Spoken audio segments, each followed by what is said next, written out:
माना हुंदा है जो मालिक ने नेमत दिती है उनके हुक्म के मुताबिक लाई जाए, इन शुकराना आंदे।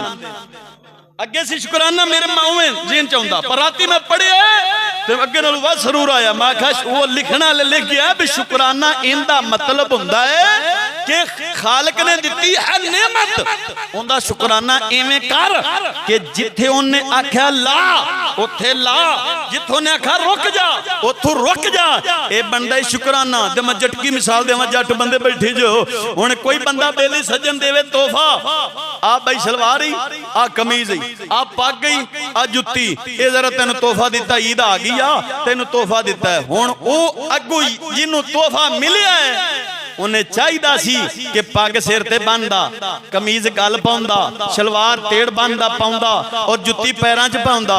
उन की करे फिर तो इन्हें उनका कीता शुकरानिया, शुकराना उनका शुक्रिया अदा कीता देण वाले दा, जिथे उन्हें अखा लाइए। जो उन्हें पग दी बन लई सिर ते वो पैरी वाली फिरे भी मैं पट्टी बना ला, जे जुत्ती दी पैरी तो उन्हें सिर ते बन लई, सलवार जगह ते कमीज ते कमीज वाली जगह ते सलवार ते वेखण लगा। उन्हें आख्या कोई नेमत की कदर नहीं हो कीती। ओ झल्ला साडा हाल यही बनिया ही। अगर उन्हें आख्या सी तैनूं दिते ने आज़ाद, इनू ला साडे हुक्म के मुताबिक, तैनू दिती है औलाद, इनू मेरा बंदा बना ते मेरे यार दा गुलाम बना। तैनू आजाद दिते ने, मेरे अगे झुका, ये है तेरा शुक्रा, तेरा बंदा शुक्र। मालूम है शुक्र उन्होंने आंदे ने जेड़ा जो नेमत उन्हें दिती है उनके हुक्म के मुताबिक लाई जाए, ये शुकराना बनता है। नहीं तो किधरे और लाई जाए तो शुकराना नहीं बनता। तां ते औलाद बजाए मुट्ठी भरन दे सोटे कड्डी खलिया। बाद भावे मेरे नाल लड़ पई पर अकली गल तां सुन लै, तां तां डंडे कड्डी खली। अगे बाप बैठा हुंदा सी, प्यो महफिल नहीं सी बैठा, हुण वाले प्यो बैठा हुंदा पुत्तरां दा, अब्बा इत्थे बैठा है, ओ तैनूं काम ही कोनी। ये क्यों बनाई? अगर लाई हुंदी अल्लाह दे कुरान दे मुताबिक, तू आंदियां शाम नूं तेरे धोंदा पैर, तेरी करदा खिदमत, तैनूं करदा मुट्ठी दत्ता। जिले बच्चा छोटा होवे ना तो काम कार बंदा करके आवे ना तो वो बच्चा अब्बू जी सद लवे तो सारी थकावट खत्म हो जाती कि नहीं हो जाती। ये इया ही उस वेले खिदमत करे तो मेरे ख्याल थकावट का बंदे दे दुख ही मुक जाणगे।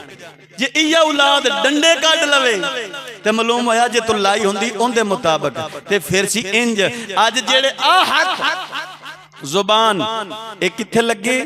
अल्लाह दे कुरान ते किथे लगे? लावणी तां हैगी नहीं, जे लगी हुंदी ते साढ़े 4 संगे ने जेड़े सिर्फ कुरान पढ़ते हैं, बाकी दी छुट्टी, क्योंकि ना रमजान च ना ध्यान च। ये किधरे बस किथे लगना बेईमान च। ऐदू आया धड़, ऐदू आया धड़, ऐदू आया धड़ की हर रमजान का महीना आ गया। मैं हवा मुसलमान वेख अपने ते आफता आईयां। ओए रमजान के महीने के अंदर मखलूक नूं मुसलमाना चीज़ां सस्तियां देनियां सन, महंगियां देनियां सन। ते हुण 50 वाली 100 दी होई पई कि नहीं होई पई? ये मालूम है साड़ियां साडे अगे अगर असां दिल हुंदे नाल उन्हें करनी सी कदर, उन्हें करना सी हया। रोजेदार आया है ते नेक महीना है, चलो इन्हें सखावत ही समझ ला के भावें घाटा को देने वाला मालिक है, तुले बरकत पै जाएगी। हुण की दो दी चौं वाली लभदी कि नहीं लभदी पई? ये कादा बनी? जद असां उल्ट होया, ओए बंदा स्कूटर चलांदा राह छड़ ते खड़वा न पवे ते हर बंदा दा अन्ना से इहदे जाना आईया। अच्छा तेन बंदा कह सकदा ते रब वालों आवाज नहीं आ सकदी? इंसान एडा बरकत वाला महीना दिता, इहनूं सौंक लगा रहे बजाय अपनी ज़बान कुरान की तिलावत नाल तर करदा, मेरे जिक्र नाल दरूद पाक नाल, ते तू आ गिले शिकवे न बन्नी खले ना। मालूम होया जुबान दा रोजा बनदा है। अपनी जुबान नू कुरान नाल तर कर। अगे कसम खुदा दी आ पहले होई दस पढ़दा हुंदे से ते आ तुहाडे वडेरे विच सवैत बुजुर्ग बैठन मैं इत्थे वड्डे यार रमजान आवना ते मसीते जगह नहीं लभणी, कुरान मुक जांदे सन अलमारियां च, इन्हें पढ़न वाले हुंदे सन। हुण साडे 4 जी अगे ने जिन्हां नू कुरान दी लगन, बाकी लगन ही कोई नहीं। रमजान का महीना आवे ना ते मसीतां सफा थोड़ जांदी, साड़ियां वलेटियां पईयां रहंदियां ने, कोई नमाज ही नहीं होंदा। अल्लाह ये क्या दे? ये रमजान साडे वाल है कि किन्ना वाल आया है? जे असां इहदे च नमाज नहीं पढ़नी ते मझला किहड़े महीने च पढ़नी है? ओ जिले दुश्मन नूं बन्निया जाए ते राह खुले हो जांदे ते जिले दुश्मन छुट्टा होवे ते बंदा ध्यान नाल चलदा है। ओए अल्लाह ने फरमाया मेरे तक आउणा जे ते तुहाडे दुश्मन नूं मैं बन दिता है, हुण तू आई जा राह खुले ही। पर असीं आखा साडे नाल वादा कर गया जे मैं महीने बाद छुट ते आ तां जाना मैं